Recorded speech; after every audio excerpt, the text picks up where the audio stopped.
नमस्ते साथियों, मैं हूं उदयपुर से एडवोकेट मुकेश कुमार गोपावत। आज हम बात करेंगे इस डायरी के बारे में। यह है वकीलों का हथियार, वकीलों की रोजी रोटी, वकीलों का भविष्य। तो आपको फेमस वकील साहब कैसे बने, इसमें आपका सबसे बड़ा सहयोग रहेगा आपकी डायरी का। अब डायरी को किस प्रकार से काम में लेना है, किस प्रकार से आपका वो सहयोग करती है, ये इस वीडियो में मैं बताऊंगा। सर, हम जानते हैं इसमें पेशी लिखते हैं और नेक्स्ट पेशी का पता रहता है कि कौन सी पेशी चाहिए। सिर्फ पेशी लिखना और नेक्स्ट पेशी का पता करना ही डायरी का काम नहीं है। डायरी आपकी इस प्रकार से काम आएगी कि आपको फेमस एडवोकेट बनाने में मुख्य हथियार आपका यही है। भाई, आप पिस्तौल तो लेके चलोगे नहीं, तलवार लेके चलोगे नहीं, वकील क्या लेके, डायरी लेके चलोगे। तो डायरी का यूज किस प्रकार से करना है, यही इस वीडियो का मेन उद्देश्य है। देखो, पहला उद्देश्य मैं बताता हूं। आपके अलग अलग कोर्टों में पेशियां होती है, जैसे एडीजे नंबर 1 हो गई, ये जेएम नंबर 1 हो गई, ठीक है, या फिर एसीजेएम नंबर 3 हो गई, ठीक है, या डीजे कोड में होगी डीजे। अब अलग अलग कोड में आपकी पेशियां हैं। आप पेशकार के पास जाते हो और बोलते हो कि मेरी पेशी रामलाल वर्सेस हीरा में क्या डेट पड़ी, तो पेशकार जी को उस पेशी को पता करने में देने में लगभग 10 मिनट लग जाते हैं या 5 मिनट लग जाते हैं।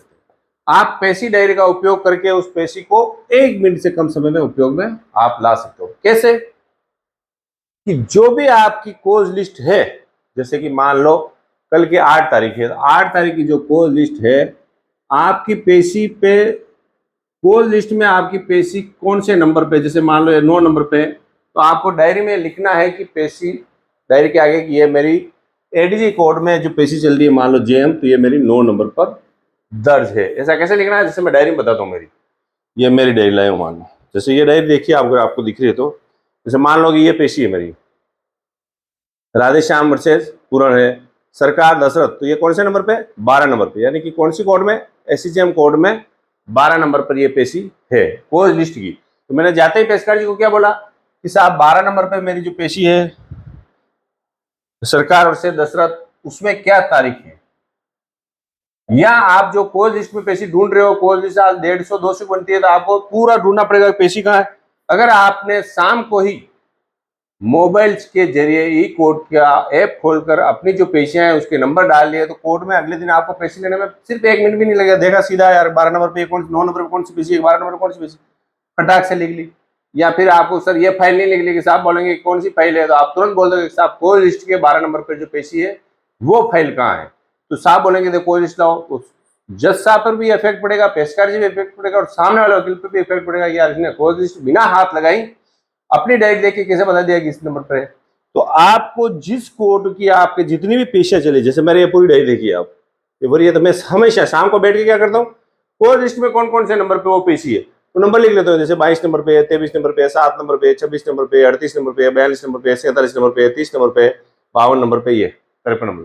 तो उससे क्या है, मैं कोर्ट में जाते ही सीधा से बोल देता हूँ इतने नंबर पे, और पेशी ढूंढनी तो तुरंत मुझे पेशी मिल जाती थी। यानी कि आपको कम समय में, यानी कि आपको स्मार्ट वकील बनना है, फेमस वकील बनना है, तो आपको कुछ ट्रिक्स अन्य वकील के से अलग अपनानी पड़ेगी। सर जाना, ढूंढना, देखना, आधा घंटा लगाना, अरे कहाँ है कहाँ है, ऐसा काम आपको नहीं करना। आपको स्पीड से काम करना है, क्योंकि स्पीड से आपको आगे बढ़ना है।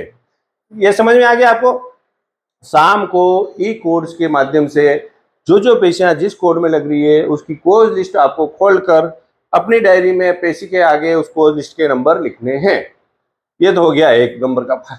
ये देखो, ये जनरली 99% वकील ये नहीं करते हैं। जो कहते हैं ना साहब हमें पता है, वो ये काम नहीं करते हैं। तो आपको ये तो चल गया पता। अब आपको दूसरी बात बताता हूं जो थोड़ी हट कर है ना।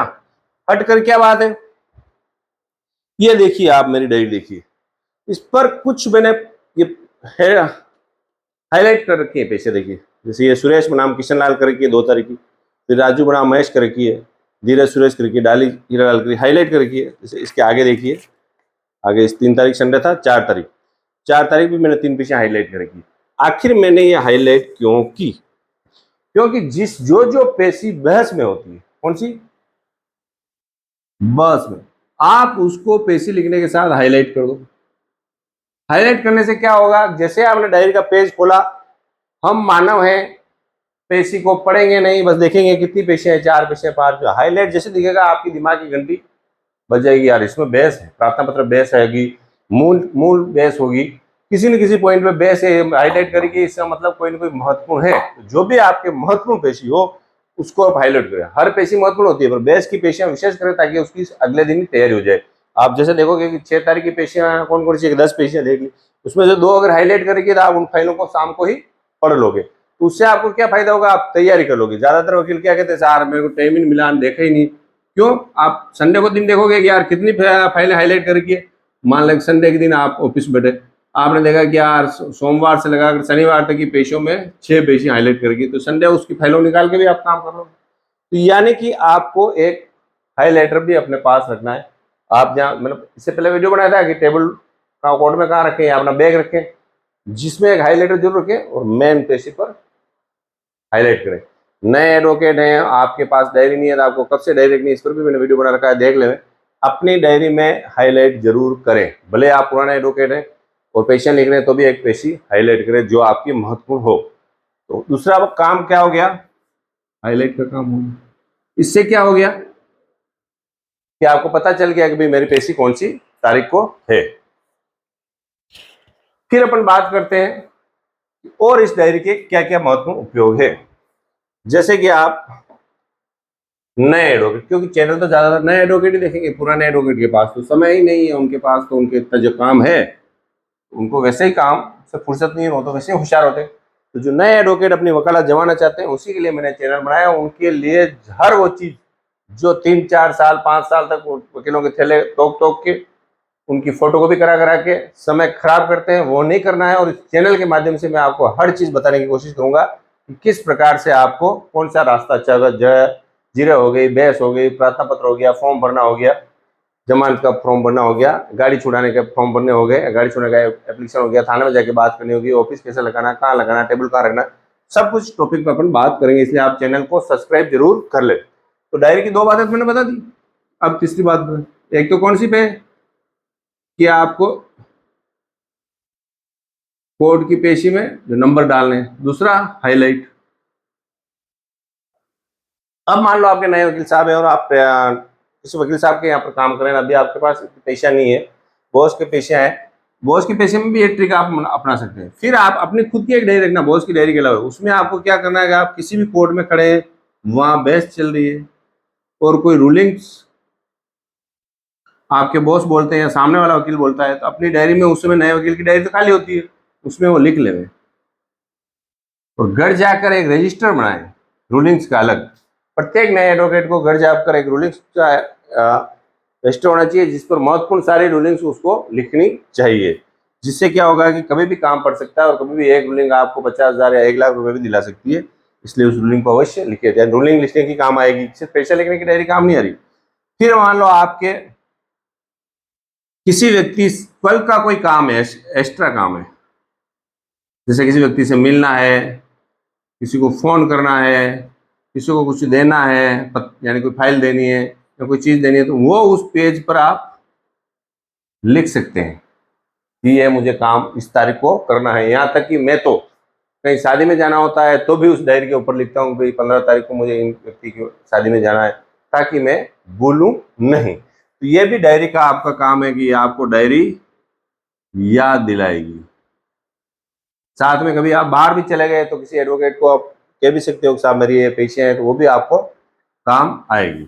फिर यह बात करते हैं अपन मुद्दे की। जो गलती ज्यादातर एडवोकेट करते हैं, पुराने एडवोकेट भी उस गलती को करते हैं और नए एडवोकेट तो गलतियां ही करते हैं।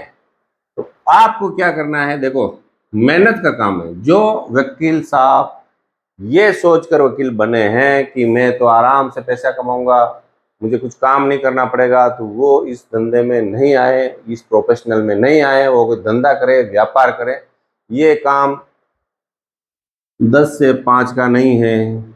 कोई भी नौकरी करोगे 10 से 5 चलेगा, इसमें आपको सुबह 6 बजे से लगा कर रात की 11, साढ़े 11, 12 बजे तक काम करना है, यानी कि अन्य लोग करते हैं उससे 2 गुना काम करना है, तभी आप अच्छे वकील बन पाएंगे।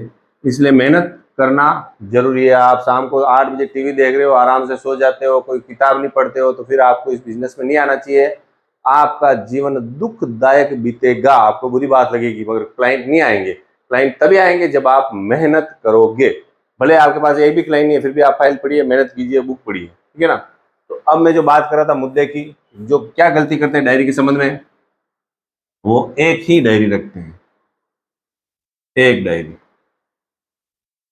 डायरी गुम गई, मान लो आपकी डायरी मई महीने में गुम गई, 5 महीने हुए नए साल के गुम। अब आप सिर पकड़ के सिर्फ बैठ जाओ या फिर रोएं। पूरी पेशियां लिखने में आपको पसीना आ जाएगा, कई नंबर से आपके चले जाएंगे और आपका दिमाग खराब हो जाएगा। इसलिए डायरी हमेशा रखें दो, एक तो रखें कोड के लिए, दूसरी आप लिखें घर के लिए, जिसमें भी आपको डायरी कोड में ले जाने, घर पे सारी पेशियां आपको वो की वो डायरी में उतारनी आपको पड़ेगी। या आप वो ऐसा नहीं कर सकते हैं तो रोज की रोज डायरी की फोटोकॉपी करा ले, 2 रुपये लगेंगे। वैसे तो नहीं बना लेना अच्छे हैं, आजकल के वकील साहब बनाते नहीं तो फोटोकॉपी कराए, कम से कम मोबाइल से फोटो खींच के अपना सेव रखें। नहीं तो वो डायरी जिस दिन गुम गई ना, उस दिन आपको तारे नजर आ जाएंगे, क्योंकि मेरी डायरी गुमी हुई है और मुझे पता है। और फिर मैं ये मुझे मेरे गुरुजी नहीं पता है, मेरी गुम गई तो मुझे खुद चोट लगी ना, दर्द हुआ, फिर मैं समझ गया अब मैं 2 डायरी रखता हूँ। एक तो मेरे वहाँ रहती है ऑफिस में और एक मैं घर पे रखता हूँ, पेशेंट लिख लेता हूँ ताकि कभी घूम जाए तो दिक्कत नहीं आए। यानी कि आपको 2 डायरियाँ बनानी है, एक डायरी नहीं बनानी है। फिर अपन बात करते हैं, अगर आप अच्छे वकील साहब हैं और आपके पास काम ज़्यादा है तो भी आपको 2 डायरी बनानी चाहिए अलग अलग कोर्ट की। जैसे बाहर के काम है तो उसकी अलग डायरी बनाओ, यहाँ जो कोर्ट है उसकी अलग आपको डायरी बनानी चाहिए। साथ में आपको हर डायरी में, डायरी आपकी प्रैक्टिस का आईना है। डायरी को व्यवस्थित रखें, मुकदमा नंबर समेत पूर्व पेशी, वर्तमान पेशी और स्टेज अवश्य लिखे। जनरली एडवोकेट क्या करते हैं, सिर्फ पेशी का नाम लिख देते, तो मुकदमा नंबर गए बाढ़ में, अपना काम नहीं, स्टेज क्या चल रही वो भी पता नहीं। तो डायरी में पूरी स्टेज लिखिए, क्या चल रहा है, कौन सा गवाह आया, कौन सा नहीं आया, पूरी स्टेज लिखेंगे तो आपको बहुत ज़्यादा हेल्प करेगा आपकी प्रैक्टिस में। यहाँ तक कि मैं तो कहता हूँ कि आपको अपनी पत्रावली पर ऑर्डर शीट भी लिखनी चाहिए कि जो कोर्ट की ऑर्डर शीट है वैसी की वैसी ऑर्डर शीट आपके आनी चाहिए कि आज गवाह नंबर 4 के बयान हुए, वास्ते गवाह नंबर 6 से 7 या 5 से 8 की तलबी हेतु जारी किया गया, या जो भी जो ऑर्डर शीट चलती है वो आप उसको आपकी फाइल पे लिखना चाहिए। और साथ में आपको डायरी भी, ताकि जिससे आपको पता चल जाए कि भाई डायरी अगली पेशी किस काम के लिए गई है। नहीं तो आप उस दिन पेशी पे जाओगे, पता चला बहस में है या पता चला इस गवाही में है कि तलबी में है, आपने तलबी के फॉर्म भरे नहीं, फिर आपका मामला लंबा चलता जाता है और जैसे जैसे मामला लंबा चलता है लोगों को न्याय नहीं मिलता है, आपका मुकदमे खारिज होने शुरू हो जाते हैं और ये आपके क्लाइंट भी भागने शुरू हो जाते हैं, उनको लगता है कि अच्छा काम है। फिर बात करते हैं डायरी में पेशी इंग्लिश में लिखे या हिंदी में, ठीक है ना, ये आपकी चॉइस है, मगर मेरा ये मानना है कि आपको हिंदी में पेशी लिखनी चाहिए। उससे क्या होगा, कभी कभी आपके क्लाइंट को भी आप डायरेक्ट दे सकते हो कि तेरी पेशी तू ढूंढ ले, ठीक है ना। तो उससे क्या होगा कि वो खुद ढूंढ लेगा, उसको दिक्कत नहीं आएगी। इंग्लिश में लिखोगे, घसीटों में लिखोगे तो आप वो ढूंढ भी नहीं पाओगे। डायरी को हमेशा कंप्लीट रखें, नाम पता है मोबाइल नंबर हमेशा लिखें ताकि कोई डायरी गुम जाए तो भी वापस डायरी आपके पास आ सके। डायरी को व्यवस्थित रखें, एक काम कभी नहीं करें, डायरी में फॉर्म, जमानत का एप्लीकेशन और कुछ दस्तावेज ऐसे रख लगते हैं एडवोकेट, डायरी को सूटकेस बना देते हैं या डायरी को बैग बना देते हैं, डायरी में इसमें टिकट भी रख लेते हैं कुछ। तो ऐसा कुछ भी नहीं रखना है, ये आपको एक अच्छे वकील की शोभा नहीं देता है। कोर्ट में जाओगे डायरी खुली, सारे नीचे बिखर गए, अब सबके दो लगो, एक एक टिकट बिनो, एक एक फॉर्म बिनो। तो ऐसा क्यों, आपके पास सारा काम व्यवस्थित, आपकी प्लास्टिक की थैली लाइए, उस थैली में व्यवस्थित कीजिए डायरी को, डायरी का काम करने दीजिए, उस पर और लोड मत डालिए। वो एक अच्छे वकील की प्रैक्टिस नहीं, क्योंकि इस चैनल के माध्यम से मैं ये बताता हूँ कि अच्छे वकील कैसे बने। आलस्य करके कि यार कौन रखे थैली, कौन ले जाए, अपना बैग व्यवस्थित रखें, कोर्ट में व्यवस्थित जगह पर रखें, डायरी अपनी व्यवस्थित रखें। कई लोगों की डायरी मैंने देखी कि फटी होती है पूरी, जिसकी वकील की डायरी फटी है और वो उस डायरी को सीता नहीं है, उस डायरी को चिपकाता नहीं है, वो खुद ही फटीचर बन जाता है बाद में। क्योंकि आपकी डायरी तो आपको व्यवस्थित रखनी है, एकदम चमाती डायरी होनी चाहिए, देखते ही लगे कि यार हाँ वकील अप टू डेट है। पार्टी देखेगी यार इसकी डायरी के पत्ते ही बिखर रहे हैं, मेरी फाइल बिखरेगी, क्या करेगा ये। तो आपकी डायरी एकदम व्यवस्थित, जैसे वकील कोई क्लाइंट कागज देता है उसमें आपकी प्लास्टिक की थैली में सुइया लगा के सिया प्लास्टिक थैली में रखा, ऊपर उनका नाम पता मोबाइल को व्यवस्थित लगे। बाकी तो थैले में घुसोड़ रहे हैं ऐसे है ना, वह इधर पड़े हैं उधर पड़े हैं, आधे बिखर रहे हैं, स्टेबलाइजर पिन लगा रहे तो पीने भी नहीं मिल रही है, सुई धागा भी नहीं है, तो अव्यवस्थित काम नहीं करना है। आप नए वकील हो तो आपको एकदम व्यवस्थित रहना है, लोगों को लगे आपकी शक्ल से भी, आपकी ड्रेस कोड से भी, आपकी बातों से भी, आपकी डायरी से भी, आपके रहन सहन से भी और आपके बात करने के ढंग से भी, तभी वो आपको अच्छी फीस देंगे। नहीं तो 200-500 रुपए देके निकल जाएंगे और वो सोचते हैं कि यार अपने भी एक छोटा मोटा वकील करना है, इस वकील से तो बड़ा काम होगा तो दूसरों को देंगे। भविष्य में बड़े वकील आए तो इसलिए अपना रहन सहन बदले। आज जो डायरी पे मैंने बात बताई थी उस डायरी को ध्यान अवश्य रखें। पेशियां रोज की रोज खताएं, व्यवस्थित खताएं। पेशी वाला पॉइंट तो आ ही गया, पेशी खता नहीं है आपको, ऐसा नहीं होगा। पेशी कई बार क्या करते हैं कि पेशी वकील खुद बताते ही नहीं, अपने घर वालों को देते हैं, दोस्तों को दे देते हैं, किसी मुंशी को दे देते हैं। तो वैसा नहीं करें, आप खुद पेशी खताएंगे तो आपको पेशी का ध्यान रहेगा। साथ में आपको पता चल जाएगा कि कौन सी पेशी किस तारीख को आपको याद भी रहेगी। मैंने ऐसे कई एडवोकेट देखे हैं जिनके पास पेशियां फुल भरी थी, जैसे मेरी डायरी भरी है ना। आप भी चाहते हो ना कि आपकी डायरी भी फुल भरी रहे, ऐसी फुल डायरी भरी रहे, इसके लिए आपको लगातार मेहनत करनी है। और मेरे चैनल के माध्यम से आपकी डायरी को फुल भरने की जिम्मेदारी मेरी। कई एडवोकेट को अपनी पेशियां याद होती है, मुझे मानी कि रामलाल बनाम हीरा वाली पेशी कौन सी, तो वो बोल देते हैं कि 26/10 को। मीरा बनाम गोविंद वाली पेशी कब है, तो बोल देते हैं 16/12 को। यानी कि उनका दिमाग इतना तीक्ष्ण और सूक्ष्म है। तो डायरी देखे बिना ये अगर आपको याद रहता है तो आपको भी याद रहने की कोशिश करनी चाहिए। कब याद रहेगा, जब आपका दिमाग स्थिर रहेगा। आप भटकते रहोगे, यार पैसे नहीं आया तो 100 रुपये आए, 200 रुपये आए, इस प्रकार से आपको नहीं करना है। आपकी इनकम बढ़ाने की जिम्मेदारी मेरी। आपकी जिम्मेदारी है कि मेरी 10 मिनट की वीडियो है, 5 मिनट की वीडियो है, तो वीडियो देखें। साथ में आप मेरी हेल्प कर सकते हैं कि जो नए एडवोकेट हैं, नए आपके साथी हैं, उनको भी ये वीडियो फॉरवर्ड करें, चैनल को सब्सक्राइब करें, वीडियो को लाइक करें। किसी प्रकार की कुछ समस्या है या आप चाहते हो कि इस पॉइंट पे वीडियो बनाऊं, तो कमेंट्स में उसको जरूर लिखिए, मैं जरूर उस पर वीडियो बनाऊंगा। तो मैं हूं उदयपुर से एडवोकेट मुकेश कुमार कुपावत। वीडियो पसंद आए तो लाइक करें, चैनल को सब्सक्राइब करें। Thank you.